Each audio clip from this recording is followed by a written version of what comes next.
اعوذ باللہ من الشیطان الرجیم بسم اللہ الرحمن الرحیم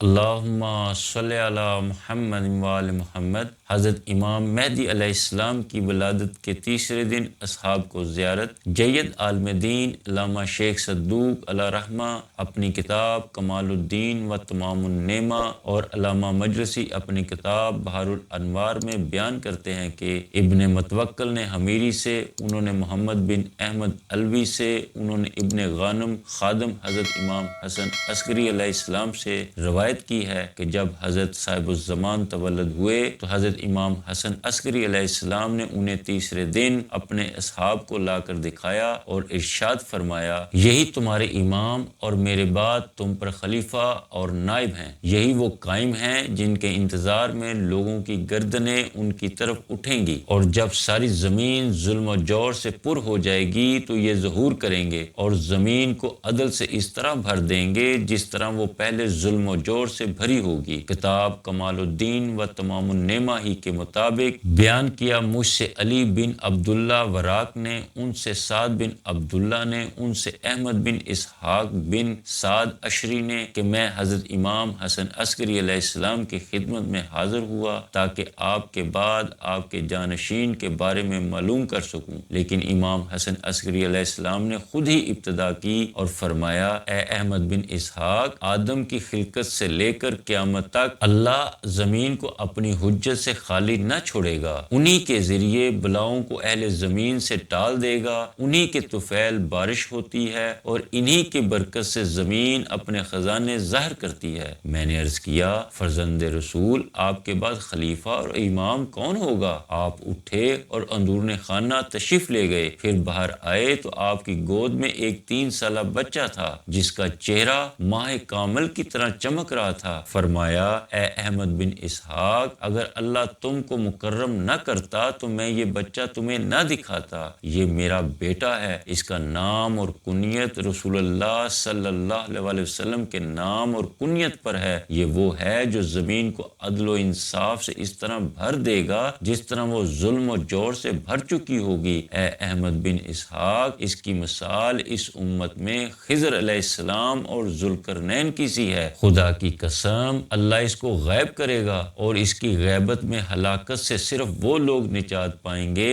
جو عقیدہ امامت پر ثابت قدم رہیں گے اور اس کی تجلیل فرج کی دعا کریں گے۔ پس احمد بن اسحاق کہتے ہیں کہ میں نے عرض کیا کہ مولا، کوئی ایسی علامت جس سے میرا دل مطمئن ہو جائے۔ جس پر وہ بچہ فصیح عربی میں گویا ہوا، میں زمین پر بقیت اللہ ہوں، میں خدا کے دشمنوں سے انتقام لینے والا ہوں۔ اے احمد بن اسحاق، آنکھوں سے دیکھنے کے بعد علامت طلب نہ کرو۔ احمد بن اسحاق کہتے ہیں کہ میں امام علیہ السلام کے پاس سے بڑا مسرور اور مطمئن نکلا۔ دوسرے دن میں پھر امام کی خدمت میں حاضر ہوا اور عرض کیا، اے فرزند رسول اللہ، آپ نے جو احسان کیا اس سے میں بہت مسرور ہوں، بس یہ فرمائیں کہ قائم کے لیے حضرت خضر اور ذوالقرنین کی کون سی سنت جاری ہوگی؟ فرمایا، اے احمد، طول غیبت۔ میں نے عرض کیا، فرزند رسول، ان کی غیبت کتنی طویل ہوگی؟ آپ نے فرمایا، خدا کی قسم اتنی طویل کہ اس کی امامت کے قائلین کی اکثریت مرتد ہو جائے گی، صرف وہ لوگ اپنے قول پر ثابت قدم رہیں گے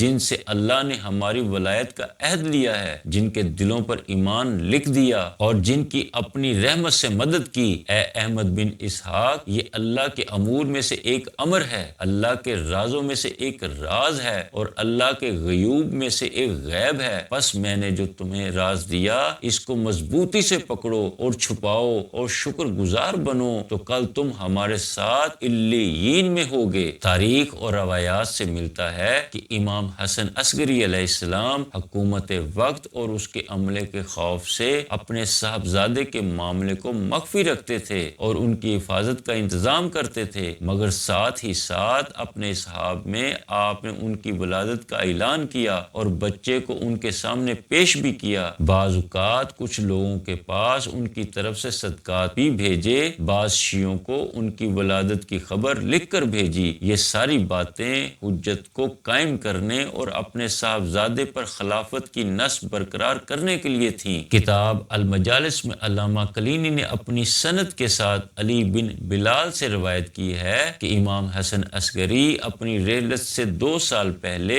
اپنے بعد کے خلیفہ کی مجھ کو خبر دینے میرے پاس تشریف لائے، پھر اپنی وفات سے 3 دن پہلے مجھے اپنے بعد کے خلیفہ اور جانشین کی خبر دینے تشریف لائے۔ امام حسن عسکری علیہ السلام کے صحابی ابراہیم سے روایت ہے کہ میرے مولا ابو محمد نے مجھے اس تحریر کے ساتھ 4 مینڈے بھیجے، بسم اللہ الرحمن الرحیم، یہ میرے فرزند محمد مہدی کی طرف سے ہیں، خوش ہو کر ان کو کھاؤ اور ہمارے شیعوں میں سے جو تم کو ملے اس کو بھی کھلاؤ۔ ابو جعفر عمری سے روایت ہے کہ جب سید و آقا پیدا ہوئے تو ابو محمد نے ابو عمرو کو بلا بھیجا، وہ آپ کی خدمت میں آیا تو آپ نے اس سے فرمایا 10,000 رطل روٹی اور 10,000 رطل گوشت خریدو اور تمام اجر و ثواب کے لیے بنی ہاشم میں تقسیم کرو اور اتنے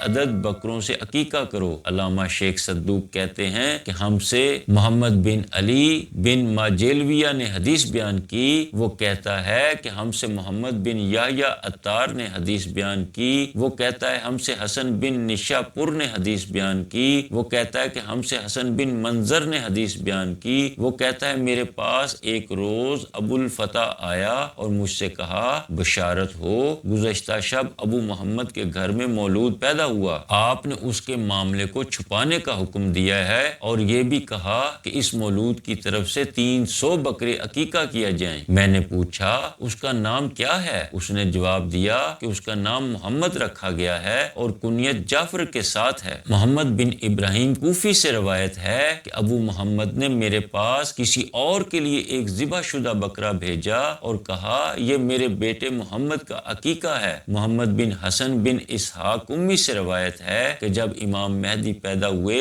تو ہمارے مولا امام حسن عسکری علیہ السلام کا خط میرے جد احمد بن اسحاق کے پاس آیا، جس میں آپ نے اپنے ہاتھ سے تحریر فرمایا تھا کہ مولود پیدا ہوا ہے، یہ بات تم تک محدود رہے اور باقی لوگوں سے پوشیدہ اور مخفی رہے، ہم اس کو صرف بہت قریب کے لوگوں پر ظاہر کرتے ہیں، ان کی قربت کی وجہ سے اور موالی پر اس کی ولایت و محبت کی وجہ سے ہم نے تم کو خبر دینا پسند کیا تاکہ تم کو خدا مسرور اور خوش کرے جس طرح اس نے ہم کو مسرور کیا ہے۔ والسلام۔ اللہم صلی علی محمد و آل محمد۔